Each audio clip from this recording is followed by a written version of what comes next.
is Laura, and I'm 32 years old. I have been married for 3 years to my husband, Nick, who's the same age as me.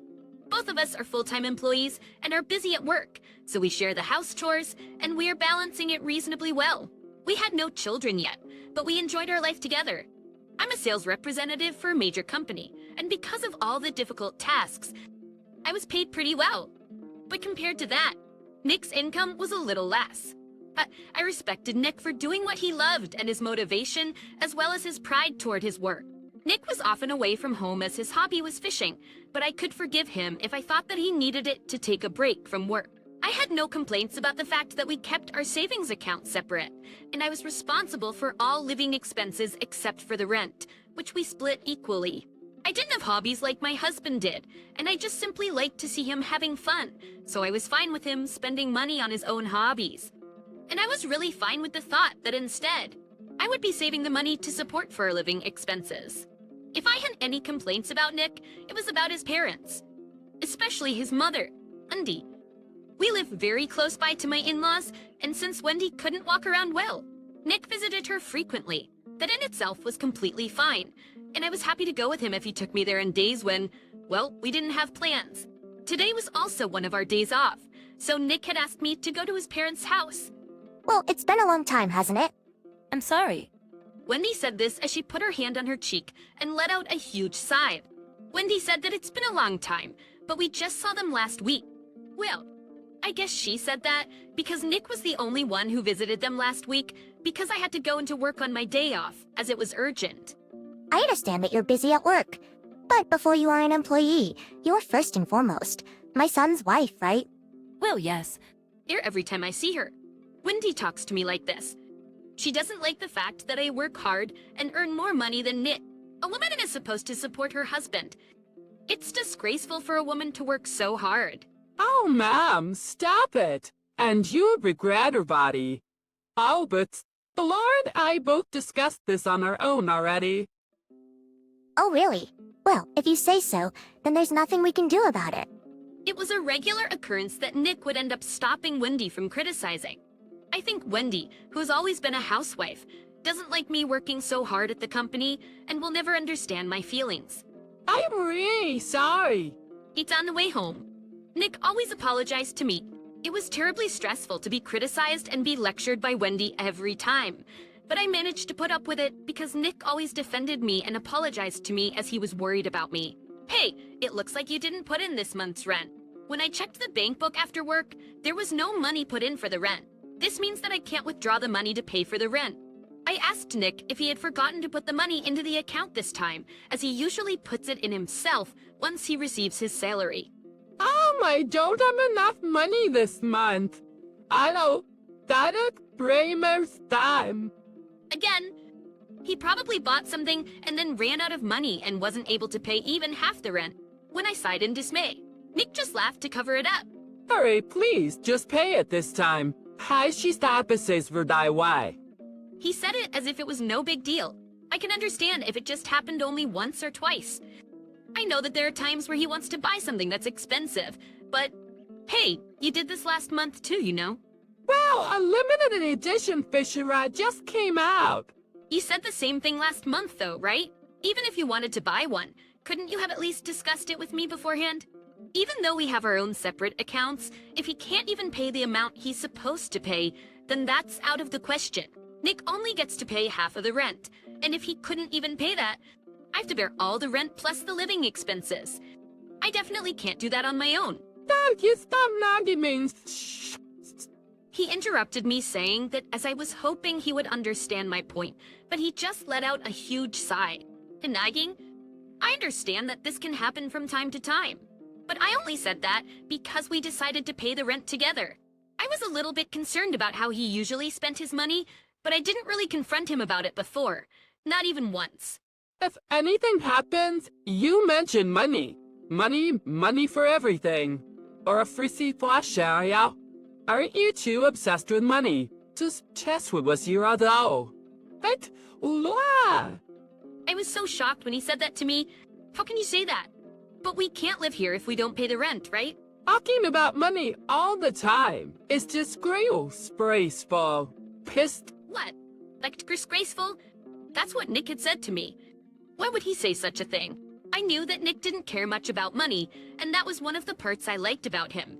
So even if he didn't save much money, and to him, that's a disgrace. Seeing me not saying anything, I guess Nick thought that I couldn't say anything back to him, and he let out a sigh while saying this. I need to stay. I nearly read that for a while, but like my mom says, women are usually supposed to stay at home and support their husbands. 1. If you don't support me for being your husband a little, you're the one who's going to be embarrassed later on, okay? As Nick says that, he looked down at his phone. I had nothing more I could say to him. Nick had always apologized to me that Wendy's thoughts were old-fashioned and that she didn't understand me. But in the end, it all comes down to that idea. What does my husband mean by supporting him for being my husband? Is it to support the family finances silently? And home. I came home late one day because of work, and Wendy had welcomed me back home. Sweat. Writers. Wendy. I didn't hear that she'd be coming over. I looked at her all confused as she took my bag and went inside the living room. I was speechless after seeing the living room. What's this? The living room was so crammed with cardboard boxes and packages that were not there in the morning, and I couldn't step around anywhere. Not only my mother-in-law, but also my father-in-law were there. My husband was laughing goofily, watching the TV and drinking beer. Hey, what's this all about? Oh, talk in a loud voice. Hey, what is this? I was confused, and Nick frowned. My mom and dad moved in today. They moved in to our house. I had never heard about anyone moving in, and Nick didn't even mention anything about this in the morning either. My mother-in-law, without any care in the world, is smiling and began to unpack her stuff. Kain, I didn't hear anything about them moving in with us. I didn't hear anything about them moving in with us. Can't walk well anymore. She can still walk a little bit, but it's hard to make a living for her on her own, isn't it? But we have an extra room at our house anyways, so it's okay. It would be better for you to live with Mom too, so this shouldn't be a burden for you. Yes, I'll help you out with the housework, and it's better for you because you're always busy with work. I guess they all really don't care about me anymore. I told my husband that I didn't want to live with them, but he didn't seem to listen to me at all, and more than anything, seeing Nick being like this. I almost began to cry. We went through the trouble of renting a larger house in order to have more room for our baby in the future, but I had never thought that our family would grow in this way. The days living with Nick's parents were hell. Nick's parents, who had taken over the room I had left empty for our future baby, walked around the house like they owned the place. She and my favorite sofa and dining table were no longer available for me to use. I was told that wives are to do her chores and are not even allowed to sit down. The only time I could sit down was when everyone was asleep and I was alone. Eating the leftovers all alone brought tears to my eyes every day. What am I doing? How did this even happen? My in-laws never paid for anything, and when I asked them for financial support, they said, "You're earning a lot, but you're frugal with your money. Are you trying to take our own pension money?" and would yell at me. When I consulted Nick, he looked at me with dismay. It's fine. It's just money. Us mom is doing housework, so they're helping you, right? Wendy would say that in the end her feet and legs hurt when there were places to clean and cook and washing the dishes, so I had to do it all in the end. She did the laundry, but I didn't want to put my clothes in with my in-laws. In the end, I did my share of the laundry by myself, and since they arrived, there are more people, which meant more housework and a bigger financial burden. And so I complained about that, but they wouldn't listen to me at all. On the contrary, they'd all yell at me saying that they didn't think that I was such a cold person. What? How? That's what they call. If you have a problem, then get out. Nick, who would say that to me, was no longer the husband I loved. I should leave now. I didn't think I could be happy living with these people. This dish isn't tasty at all. I don't like what you're wearing. I like what you're wearing. Why are home so late? Does you ever think of doing chores for your family? Day after day, I was blamed for many things. I got used to seeing meals thrown away without being touched, and personal belongings that had been in my room somehow ending up in the garbage before I knew it. I was so numb that I didn't think anything of it anymore. This month's living expenses. You're still talking about that. You earn a lot, so you should do it. But my credit card is also being used without my permission, right? Is this all because of you, Wendy? I only borrowed a little. I'll pay you back someday. Wendy snickered when I showed her the detailed statement. I don't know what she spent on, but how could she spend nearly $5,000 in 1 month?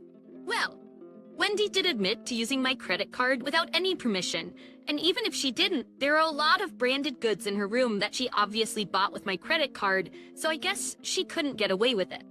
Nick knew about this, but he didn't say anything. He no longer does the house chores that we shared to do when we lived together, and he doesn't even want to look at me. But I won't let that happen forever. That's enough!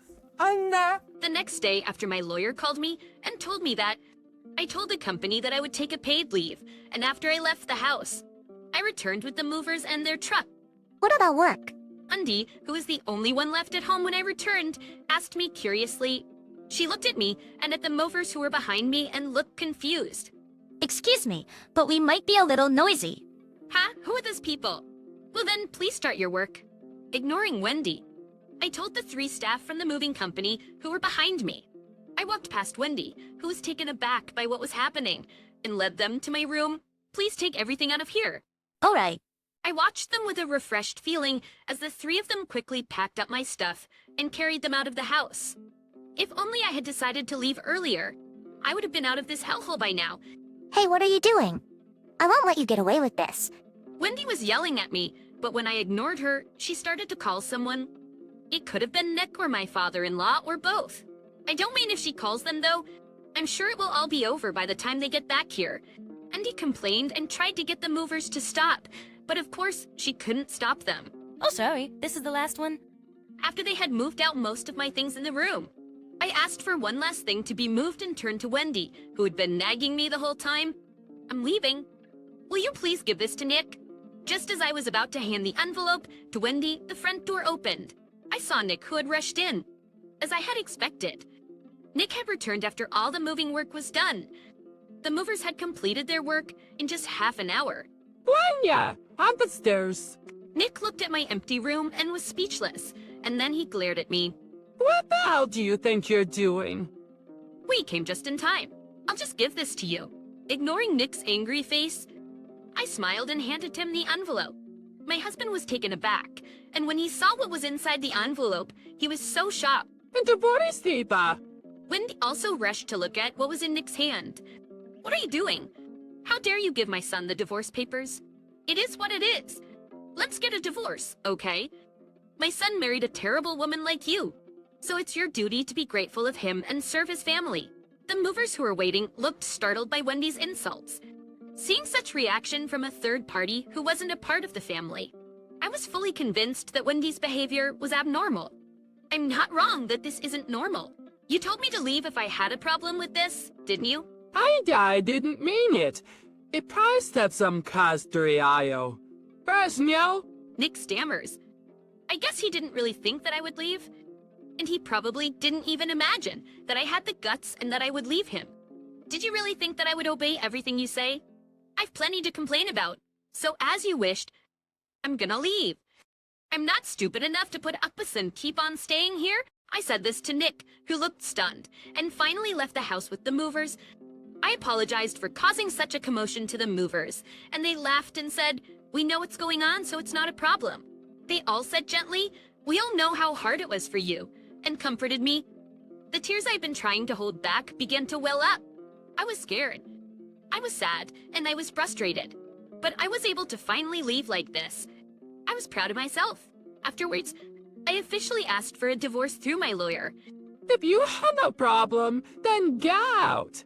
I secretly prepared and planned for the divorce. I consulted a lawyer and gathered evidence of the reasons for the divorce.